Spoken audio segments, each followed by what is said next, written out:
عثمانیہ university کے arts college عمارت کو ٹریڈ مارک کے طور پر رجسٹرڈ کیا جائے گا۔ آرٹس کالج کے بیرونی ڈیزائن کو ٹریڈ مارک کے طور پر رجسٹرڈ کرانے کے لیے اپریل 2024 میں ایک درخواست دی گئی تھی اور ٹی ایم جنرل میں اشاعت کی درخواست کو قبول کر لیا گیا۔ رجسٹریشن کا عمل امکان ہے کہ آئندہ 4 سے 5 ماہ میں شروع ہوگا۔ عثمانیہ یونیورسٹی کی شہر آفاق تاریخی آرٹس کالج کی عمارت کا بہت جلد ٹریڈ مارک کے طور پر رجسٹرڈ کیا جائے گا۔ ہندوستان میں تاج محل ہوٹل اور ممبئی اسٹاک ایکسچینج کے بعد عثمانیہ یونیورسٹی کی آرٹس کالج کی عمارت تیسری بلڈنگ ہوگی جسے ٹریڈ مارک کے طور پر رجسٹرڈ کیا جائے گا۔ آرٹس کالج کے بیرونی ڈیزائن کو ٹریڈ مارک کے طور پر رجسٹرڈ کرانے کے لیے اپریل 2024 میں ایک درخواست دی گئی تھی اور ٹی ایم جنرل میں اشاعت کی درخواست کو قبول کر لیا۔ رجسٹریشن کا عمل امکان ہے کہ آئندہ 4 سے 5 ماہ میں شروع ہوگا۔ Subhajit Sinha T M agent وبانی ریسیو نے professor G P Reddy Osmania university جو پروموشن آف انڈسٹری اور انٹرنل ٹریڈ کا ایک شعبہ ہے کی مدد سے یونیورسٹی نے یہ درخواست داخل کی۔ آرٹس کالج کی عمارت 1939 سے یونیورسٹی عثمانیہ اور حیدرآباد کے جمالیاتی حسن کا حصہ رہی ہے۔ گلابی پتھروں کی یہ عمارت اجنتا ایلورا کے ستونوں اور کنٹل طرز پر تعمیر کی گئی۔ اس عمارت میں محرابیں بھی ہیں جو انڈو اسلامک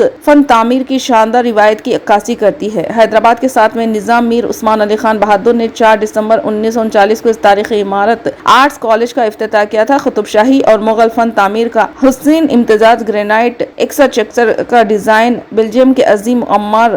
یہ عمارت 165 کمروں اور 2.5 لاکھ مربع فٹ محیط ہے۔ حیدرآبادی نظام کے تعمیر کردہ عمارتوں میں سے آرٹس کالج کی خوبصورت عمارت آخری عمارت ہے۔